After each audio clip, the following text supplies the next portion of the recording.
Oh, that Justin, he just couldn't resist, could he?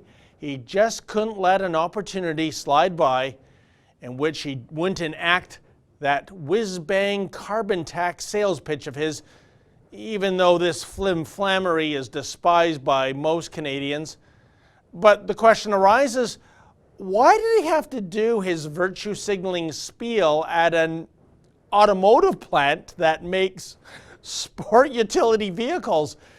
Yes, it was supposed to be a great news story. It really was. Namely, the Cambridge, Ontario Lexus plant will start producing the Lexus NX line in 2022 alongside the current product, the Lexus RX series. But instead of hailing the power and the glory of the internal combustion engine, motor-mouth Justin Trudeau spoils everything by blathering on about his favorite pet subject, even though it's something that most Canadians hate with a passion. And yes, I'm talking the carbon tax. Here's what he said, quote, "First of all, I don't think anyone can imagine you can have a plan for the future of our economy if you don't have a plan for the environment," end quote. Wait a second here. Wasn't Justin Trudeau's plan for the economy all about the budget balancing itself? So why don't we forget about all this carbon tax nonsense and just wait for the environment to balance itself?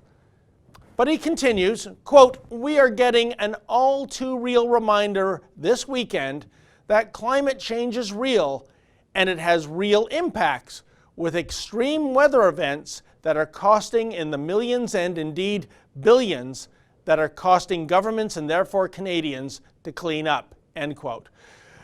Grammatically awkward, but I think you get the gist. But to reiterate, he made these comments just as Toyota Canada was pumping $1.4 billion in investments into the Cambridge plant, a plant that makes luxury SUVs, not climate Barbie approved e-scooters. Gee, maybe Trudeau would have preferred that Toyota Canada was following in the footsteps of GM Canada and Fiat Chrysler Canada by scaling back on car production and cutting jobs and hurting the local economy. But then again, look on the bright side, there'd be less carbon-spewing beasts being manufactured in Canada. That's good, isn't it? Anyway, after all that virtue signaling, Trudeau hopped into his chauffeur-driven, always idling Chevrolet Suburban, an SUV, by the way, that makes a Lexus RX 350 look like a Toyota Yaris by comparison. And I wonder if once he got home, Trudeau went for a spin in his vintage 1960 Mercedes-Benz 300 SL convertible, you know, the one he inherited from Daddykins. Yeah, Trudeau loves lecturing Canadians about their consumption, even when his carbon footprint is Godzillion in size. For the Rebel.media, I'm David the Menzoid Menzies.